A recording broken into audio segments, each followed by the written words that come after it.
Pukul 6 waktu Indonesia Tengah. Inilah Radio Republik Indonesia Bau-Bau dengan Warta Kepton. Berita seputar Kepulauan Buton. Sehingga nanti untuk pelaksanaan posko Nataru itu sekitar 8 unit kapal. Kapal ini telah dilakukan rancang. Problemnya untuk ikan ini kita tidak bisa stocking, kita nggak punya cold storage di bawah. Itu yang sedang kita perjuangkan. Selamat pagi dari Jalan Limbawalia, Kelurahan Tanganapada, Kecamatan Murhum, Kota Bau-Bau. Inilah Radio Republik Indonesia dalam penyampaian Warta Kepton. Kami sampaikan pokok-pokok berita utama. KSOP Bau-Bau resmi memulai masa angkutan Natal 2025 dan Tahun Baru 2026 Nataru, sekaligus membuka posko angkutan Nataru. Pemerintah Kota Bau-Bau dorong pengadaan cold storage agar harga ikan dapat terkendali. Kedua berita tersebut akan kami rangkum dengan informasi dan berita-berita lainnya pendengar dalam Warta Kepton untuk selengkapnya pagi ini Jumat 19 Desember 2025. Bersama saya, Laode Muhammad Syahribol.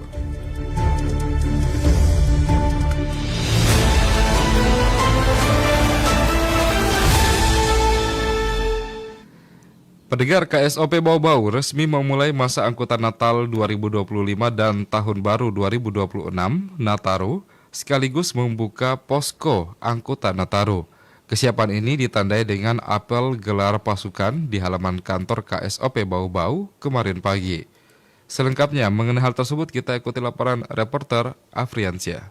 Sehingga nanti untuk pelaksanaan posko Nataru itu sekitar 8 unit kapal. Kapal ini telah dilakukan rancang. Kantor Kesebendaran dan Otoritas Pelabuhan KSOP Kelas 2 Bau-Bau resmi memulai masa angkutan Natal 2025 dan Tahun Baru 2026 Nataru, sekaligus pembukaan posko angkutan Nataru. Kesiapan ini ditandai dengan apel gelar pasukan di halaman kantor KSOP Bau-Bau pada Kamis 18 Desember 2025. Kepala KSOP Kelas 2 Bau-Bau Tahir Laitupa mengatakan pihaknya berkomitmen penuh menjamin keamanan dan kelancaran arus mudik. Posko angkutan Nataru akan beroperasi selama 22 hari terhitung sejak 18 Desember 2025 hingga 8 Januari 2026. Tahir mengatakan sebanyak 28 unit kapal disiapkan yang lolos uji petik untuk melayani penumpang di Pelabuhan Bau-Bau. Jumlah ini terdiri dari 11 kapal pelni dan kapal antar pulau, kapal cepat hingga kapal feri. Sehingga nanti untuk pelaksanaan posko Nataru itu sekitar 28 unit kapal. Kapal ini telah dilakukan rancang mulai dari tanggal 1 November sampai dengan saat ini. Kami harapkan dengan adanya kapal itu beroperasi dan bisa melakukan kegiatan debarkasi itu secara aman dan lancar. Selain armada kapal, KSOP juga telah merombak total ruang terminal penumpang lama. Tahir mengatakan perbaikan besar-besaran ruang terminal penumpang lama untuk memastikan kenyamanan dan kelancaran penumpang saat kegiatan embarkasi dan debarkasi. Pihak KSOP memprediksi adanya kenaikan jumlah penumpang sebesar 5,40% dibandingkan tahun lalu atau dengan total pergerakan orang diperkirakan mencapai 59.966 jiwa. Pengamanan angkutan Nataru juga akan melibatkan personel TNI dan Polri guna menjaga ketertiban di area objek vital tersebut. Terkait keselamatan, Tahir menekankan 8 poin instruksi Kementerian Perhubungan. Ia menegaskan tidak akan memberikan toleransi terhadap pelanggaran prosedur pelayaran. Sejalan dengan prinsip kami di Perhubungan Laut, zero compromise for safety. Tidak ada kompromi terhadap keselamatan. Mengenai program mudik gratis, Tahir mengatakan tahun ini pemerintah memprioritaskan beberapa wilayah dan daerah terdampak bencana. Untuk wilayah timur, kata Tahir, program mudik gratis tersebut antara lain difokuskan di Manado, Ambon, Papua, dan Nusa Tenggara Timur. Reporter RRI Bau-Bau, Afriansyah melaporkan.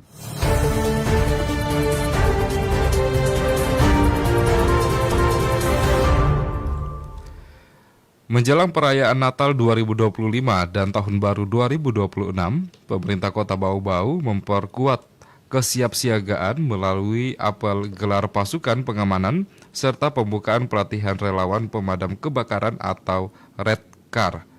Wali Kota Bau-Bau Haji Yusran Fahim menghadiri langsung apel gelar pasukan yang berlangsung di kantor Dinas Pemadam Kebakaran dan Penyelamatan Kota Bau-Bau di lapangan Lembah Hijau kemarin pagi.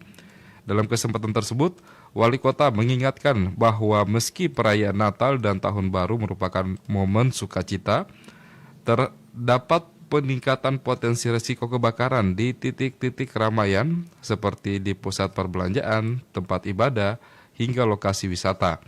Ia menyatakan bahwa kesiapsiagaan personil damkar merupakan wujud nyata komitmen pemerintah dalam melindungi jiwa dan harta benda masyarakat.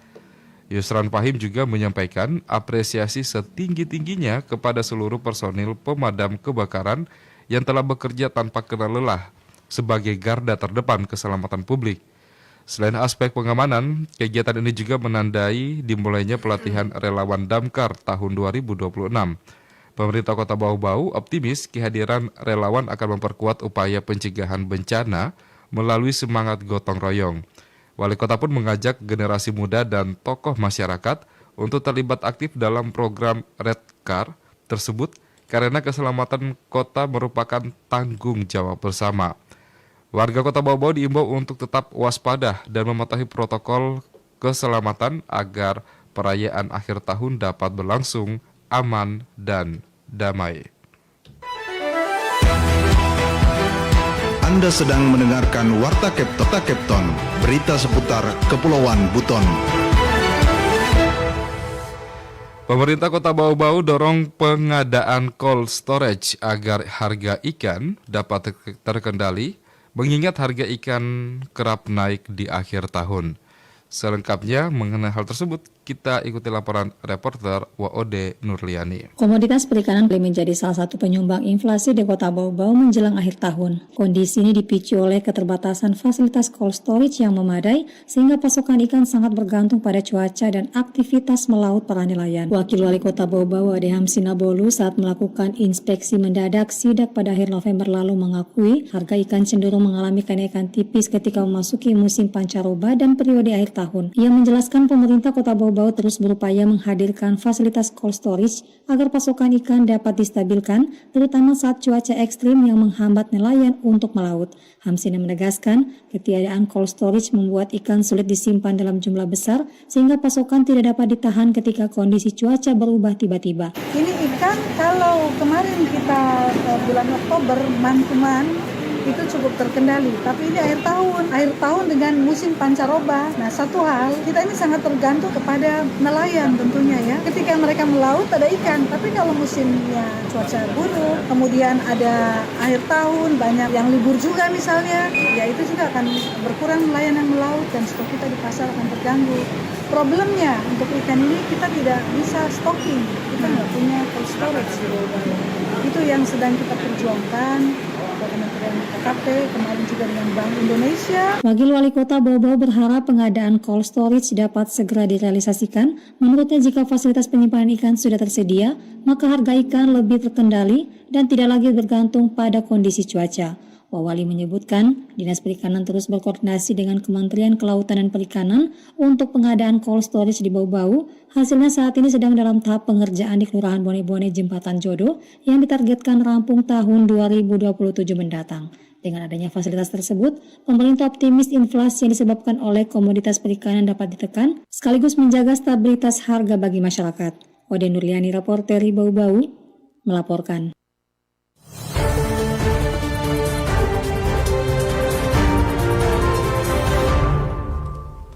Kita ke berita yang terakhir.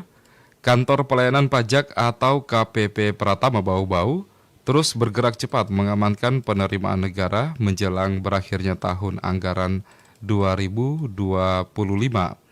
Setelah mengunjungi Wakatobi, Kepala KPP Pratama Bau-Bau melakukan safari koordinasi ke Kabupaten Buton Utara untuk memperkuat sinergi perpajakan dan sosialisasi sistem Coretax. Kepala KPP Pratama Bau-Bau, Amrih Basuki Purnomo, menemui Bupati Buton Utara, Afiruddin Matara, di kantor Bupati pada Rabu 17 Desember 2025. Pertemuan ini merupakan bagian dari upaya intensif untuk memastikan target penerimaan negara di wilayah Buton Utara tercapai secara optimal sebelum tutup tahun. Dalam pertemuan tersebut, pihak KPP Pratama Bau-Bau menekankan pentingnya percepatan penyerapan anggaran belanja daerah di sisa tahun ini. Percepatan ini diharapkan diikuti dengan penyetoran pajak yang tepat waktu oleh pemerintah daerah. Amri Basuki turut menyampaikan apresiasinya atas kerjasama baik yang selama ini ditujukan pemerintah Kabupaten Buton Utara dalam mendukung optimalisasi penerimaan pajak. Selain fokus pada angka penerimaan, kunjungan ini juga menjadi ajang sosialisasi sistem perpajakan terbaru, yakni Coretax. Tim KPP Pratama yang didampingi Kepala Seksi Pengawasan 2, Trimiranti, memberikan edukasi mengenai aktivasi akun Coretax bagi aparatur sipil negara di lingkup Pemkab Butur. Tidak hanya bagi ASN, pendampingan juga diarahkan kepada pemerintah desa agar mereka mandiri dalam mengimplementasikan sistem baru ini untuk pemenuhan kewajiban pajak desa. Guna mengantisipasi kendala teknis penyetoran pajak di detik-detik terakhir tahun anggaran, KPP Pratama Bau-Bau mengambil langkah proaktif dengan menempatkan tim khusus di Badan Keuangan dan Aset Daerah atau BKAD Buton Utara. Tim ini bertugas memberikan pendampingan langsung kepada satuan kerja agar setiap kendala administrasi maupun teknis saat penyetoran pajak dapat segera teratasi di tempat.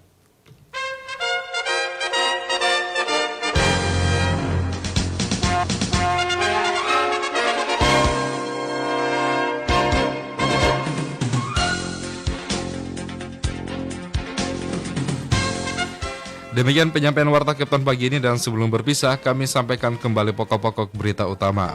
KSOP Bau-Bau resmi memulai masa angkutan Natal 2025 dan Tahun Baru 2026 Nataru, sekaligus pembukaan posko angkutan Nataru.